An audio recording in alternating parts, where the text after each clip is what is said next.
Você tem se preocupado com seus filhos? Como tem sido o relacionamento com seus filhos nesta pandemia? Você tem tido dificuldade em educá-los? É o que vamos ver hoje no canal Cristão na Prática.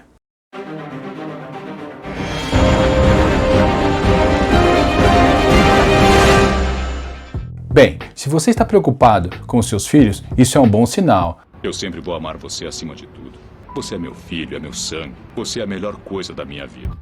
Antes de qualquer coisa, quando disser filho aqui, estou me referindo de ambos os sexos. Esta pandemia causou um rebuliço na vida de todo mundo, em especial nas famílias. Essa convivência se tornou mais intensa, principalmente no relacionamento de pais com filhos. Muitos pais se viram obrigados a dar uma atenção especial agora aos seus filhos. Diversos pais se sentiram gratos a Deus por isso, porque surgiu uma oportunidade de se dedicar mais a eles. Viu, pé?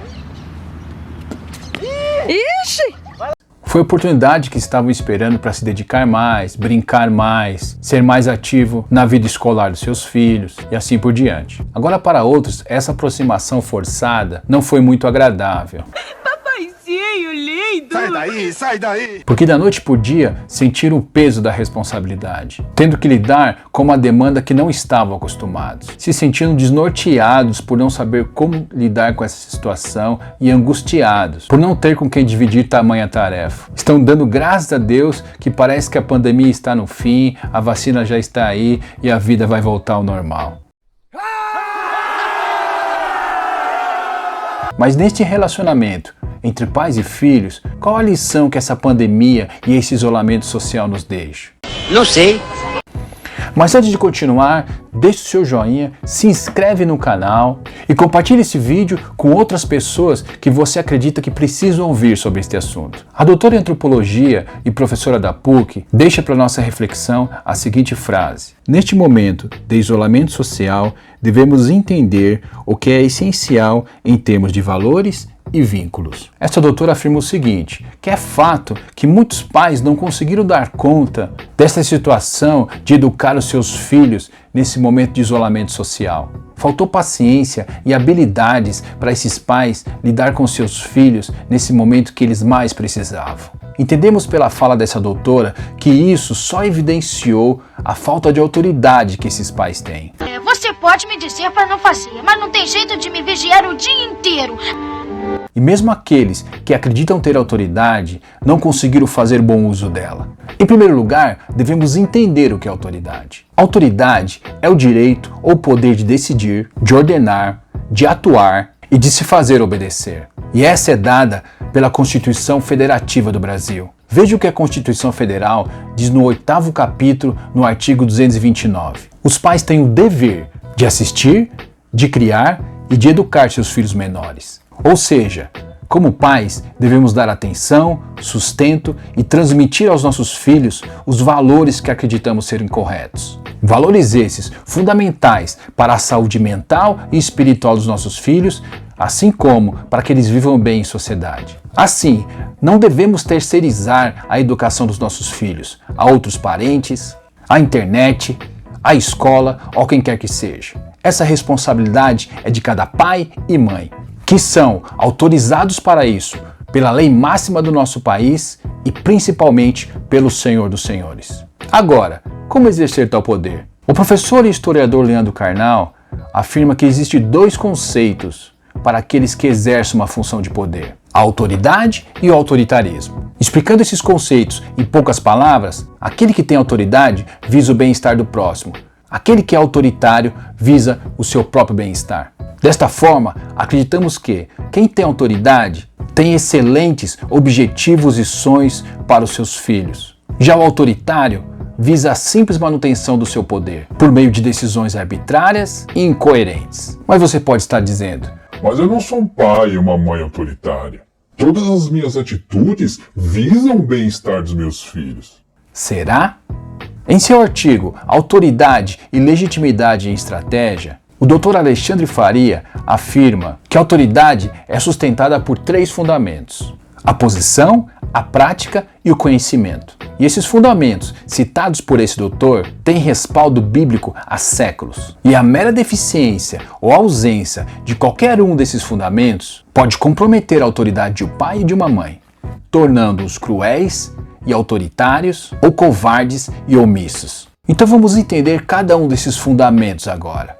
Primeiro, o posicionamento. Devemos assumir quem somos como pais, deixar claro aos nossos filhos que somos responsáveis por eles e que a nossa função é protegê-los, orientá-los, amá-los e preservar suas vidas. Assim, apenas se colocar na posição de quem dá ordens é uma atitude arbitrária e sem muito efeito educacional. Nossos filhos precisam sentir nossa proteção e cuidado, pois é dessa forma que Deus age com cada um de nós, pois Ele é um Pai perfeito. Sua autoridade, então, tem o amparo da lei de Deus e da lei dos homens. No entanto, perderá legitimidade se estiver fundamentada apenas na frase: É eu que mando aqui. Seus filhos sentem-se protegidos por você? Sentem-se amados por você? Tem dúvidas quanto a isso? Pergunte a eles. Amar um filho não é dar mimos simplesmente. É dar cuidado, carinho, atenção e, sempre que necessário, corrigi-los. Veja o que diz a palavra de Deus em 1 Timóteo, capítulo 5, verso 8. Mas, se alguém não tem cuidado dos seus, e principalmente os da sua família, negou a fé e é pior que o infiel.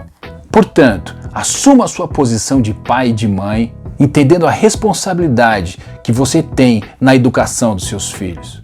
Porque isso é um dever de cada pai e de cada mãe. Você se lembra da história do sacerdote Eli? Eli foi um sacerdote que não assumiu a sua posição de autoridade perante seus filhos. Sua autoridade como sacerdote e pai foi negligenciada, ao ponto de permitir que seus filhos levassem prostitutas para dentro da casa de Deus. E além disso, fraudando o povo de Deus com suas ações gananciosas. E Eli fez o quê? Nada, nada, nada, nada. Sem demonstrar nenhum tipo de indignação, ele simplesmente disse: Ah, meus filhos, não façam dessa forma. Deus não se agrada disso. E ponto final. Então, posicione-se. Você pode até cometer algum erro na educação dos seus filhos. Ao menos você está se esforçando para tentar fazer o que é certo. No entanto, se você for omisso, isso pode ser imperdoável, pois a mão de Deus pesou sobre Eli e sobre a sua descendência. Agora vamos para o segundo fundamento da autoridade, o exemplo prático. Bem, já vimos que assumindo a sua posição como pai e como mãe é essencial para a segurança, a disciplina e a educação em geral dos filhos. Mas pode haver arbitrariedade também ali se você não estiver dando exemplo. Porque não venha com aquela história: Faço o que eu digo, não faço o que eu faço. Veja o que diz Albert Schweitzer. Dar o exemplo não é a melhor maneira de influenciar os outros. É a única. Bem, educar não se limita em dar carinho, ensinar regras ou tarefas específicas. É fazer com que o filho imite as suas ações e perpetue aquilo que você ensinou. E você já parou para pensar como seria melhor a nossa sociedade se cada pai e mãe fizesse o seu papel? Ô louco, meu! A maior referência dos seus filhos não deve ser aquele artista da TV, de um seriado ou um blogueirinho famoso. Referência dos filhos devem ser os pais. Veja o que diz Provérbios 17, verso 6. Assim como os avós se orgulham dos netos, os filhos se orgulham dos pais. O rei Davi escreveu vários salmos, deixou vários ensinamentos para o povo e para seus filhos. Contudo, teve uma experiência traumática com seus filhos, porque ele falhou naquilo que era mais importante na educação de um filho: dar o exemplo. Então, posicione-se em autoridade, mas faça isso dando exemplo. Seus filhos observam como você trata a sua esposa. Eles observam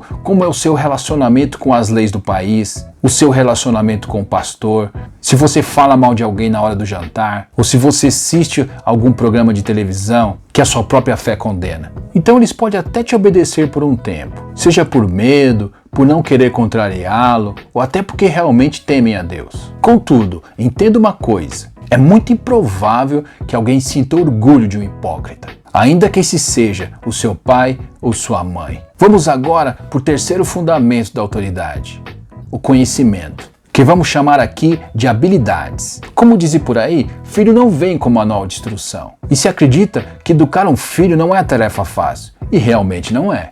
E assim, como toda tarefa difícil, mas importante, devemos nos dedicar em executá-la. No entanto, ao se posicionar, você está assumindo essa tarefa diante de Deus e diante dos homens. E quando uma tarefa é difícil, mas importante, aquele que aceitou esse desafio deve se preparar para executá-lo. Adquira habilidades lendo livros e se municiando de todo o material que possa te ajudar a exercer essa tarefa. Participe de eventos, seminários, encontros de casais e todo tipo de atividade que possa corroborar para essa missão maravilhosa que é educar um filho. Busque conversar com outros pais, sejam eles bem-sucedidos ou não na criação dos seus filhos, porque você pode aprender com bons e com maus exemplos em como você deve agir.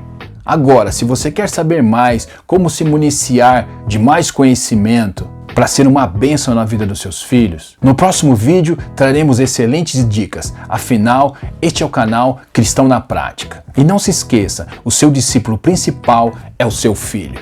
Deus abençoe e tamo junto!